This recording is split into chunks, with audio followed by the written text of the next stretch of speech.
पीले दांत वाली बहू। रंजना कभी ब्रश नहीं करती थी। उसे कितनी बार उसके माँ बाप ने डांटा, लेकिन उसका कोई असर उस पर होता ही नहीं था, जिस कारण से उसके दांत पीले पीले हो जाते हैं। शादी के बाद। अरे बहू, वैसे तो तुझ में कोई कमी नहीं है, पर तेरे दांत इतने पीले कैसे हैं बेटा?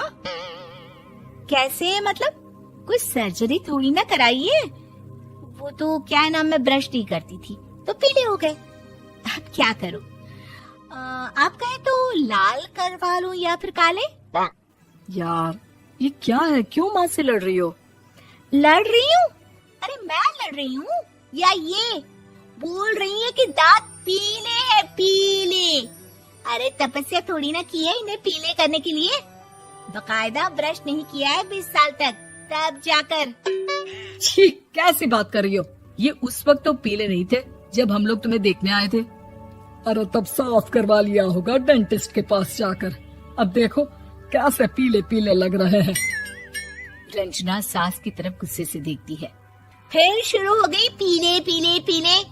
अरे पीले तो तब भी थे जब मेरे हाथ का रसगुल्ला उड़ा उड़ा कर खा रही थी और बोल रही थी, लड़की नहीं गुणों का खजाना दे रहे भाई साहब आप।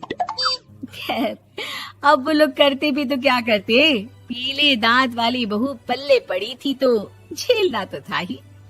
एक दिन कीर्तन में रंजना गाना गा रही थी। अरे कमला बहन, माँ का द्वार है, यहाँ तो सब शुद्ध होकर आते हैं, फिर अपनी बहू को ब्रश भी नहीं करवाती तुम। दूर से पीले पीले दांत भक्ति में बाधा उत्पन्न कर रहे हैं। अरे कोई 2 साल के बच्चे थोड़ी ना लेकर आई हूँ मैं बहू बनाकर। अच्छी खासी लड़की है, अरे कैसे करवाऊं ब्रश? ये तो उसे खुद करना चाहिए ना। अब माँ बाप तो इसके जैसे तैसे निपटा दिए, ये नहीं सोचा कि सास कैसे संभालेगी। सास बहू को लेकर घर आ जाती है, लेकिन सोच लेती है कि अब इसे लेकर कहीं नहीं जाएगी। अगले रोज बहू कहती है, अरे क्या हो गया, मंदिर नहीं जाना क्या? कीर्तन का वक्त हो रहा है। मेरी मधुर वाणी से कान्हा जी जागते हैं और सोते हैं। आप तो जानती है ना उनकी भक्ति में कितना मन लगता है मेरा। वो क्या है ना, तबीयत ठीक नहीं लग रही है मेरी, आराम करूंगी मैं। तबीयत ठीक नहीं लग रही? अभी तो मिथुन के गाने पर नाच रही थी आप, और अब बोल रही है कि तबीयत ठीक नहीं लग रही। अरे भक्ति में मन लगा लो सासू माँ, ऊपर जाना है, क्या मुंह दिखाओगी आप? हाँ? सास को बहू की बात पर गुस्सा आ जाता है। मैं क्या मुंह दिखाऊंगी, इसकी चिंता तो ना कर, समझी? अपने मुंह की चिंता कर, जो ये पीले पीले दांत लेकर हर जगह पहुंच जाती है। पता है लोग कितना मजाक बनाते हैं। ना जी ना, मैं नहीं जाना कहीं तेरे साथ। तो ये बात है। कोई ना, मत जाओ, मैं अपने कमरे में ही बैठकर भक्ति कर लूंगी। ऊपर वाला दांत थोड़ी ना देखता है, मन देखता है, भावना देखता है। और अरे बस बस, तू सब कुछ दिखा, बस ये सफेद चमकदार दांत ना दिखाना किसी को, है? जा यहाँ से। बहू को सास की बात का कोई फर्क नहीं पड़ता, वो तो जैसी थी वैसी ही रह जाती है। सुबह नहाकर किचन में खाना बनाना, फिर खाना खाना, कीर्तन भजन करना और सो जाना।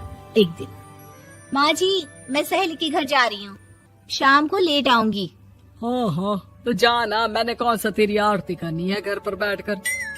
रंजना सहेली के घर जाती है, जहाँ वो पार्टी में जाने की तैयारी कर रही होती है। अरे शिखा, कहाँ जाने की तैयारी कर रही है? मैं गलत वक्त पर आ गई क्या? अरे नहीं यार, उल्टा सही वक्त पर आ गया। मैंने ये साड़ी और ज्वेलरी निकाली है यार, शाम को इनके ऑफिस की एक पार्टी में जाना है। बताना कैसा लग रहा है ये सब? नहीं यार, इस ड्रेस के साथ तो वो वाली ज्वेलरी अच्छी लगेगी। हाँ हाँ सही बोल रही है, मैंने ध्यान ही नहीं दिया। वैसे तो हमेशा से मस्त फैशन सेंस रखती है। तो बड़ा जाती होगी ना पति के साथ पार्टी में। रंजना कुछ नहीं बोलती, बस सोचती है कि यार काश ये बात सही हो जाती, पर मैं क्यों नहीं जाती पार्टी में? क्या इन लोगों की कोई पार्टी होती नहीं होगी? रंजना घर आती है और रात में पति से सवाल करती है, एक बात बताइए, आप मुझे किसी पार्टी में क्यों नहीं ले जाते? क्या आपकी यहाँ ऑफिस में पार्टी नहीं होती? पति बेचारा क्या कहता कि दांत पीले हैं तुम्हारे इसलिए। अरे कोई पार्टी होती नहीं हम लोगों के ऑफिस में, तो कहाँ से लेकर जाऊं? और मार्केट, मॉल, कहीं वीकेंड घूमना, कहीं तो। अरे यार सारे हफ्ते में एक छुट्टी मिलती है, तो सोचता हूँ कि आराम ही कर लूं। क्यों? रंजना मन मार के रह जाती है। पहले कभी सास के साथ मंदिर जाया करती थी, लेकिन वो भी सास ने ले जाना बंद कर दिया। घर बैठी बैठी रंजना बोर हो जाती है। तभी उसे आइडिया आता है और वो मायके जाने का सोचती है। सासू माँ, 2 दिनों के लिए मम्मी के घर जा रही हूँ। अच्छा ठीक है, आराम से जा। और हाँ, माँ से कुछ अच्छी आदत सीख कर आना कि कैसे शरीर के हर भाग की तरह दांतों की सफाई भी जरूरी होती है, समझी? शुरू हो गई ना आप। वो लोग आपकी तरह नहीं है कि छोटी छोटी बात का बतंगड़ बना दे। उन लोगों के लिए मैं मायने रखती हूँ, ना कि मेरे पीले पीले दांत। रंजना माँ को बिना बताए उन लोगों को सरप्राइज देती है, लेकिन जैसे ही वो दरवाजे पर पहुंचती है, अंदर देखती है कि घर वाले कहीं जा रहे होते हैं।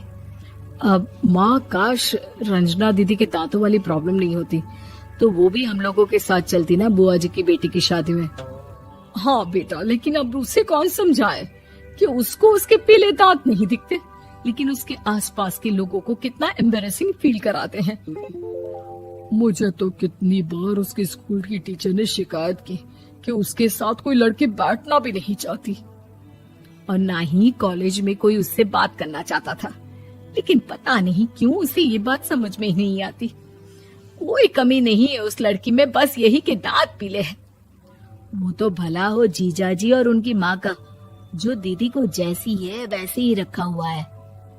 रंजना को अपने घर वालों की बात सुनकर बहुत दुख होता है।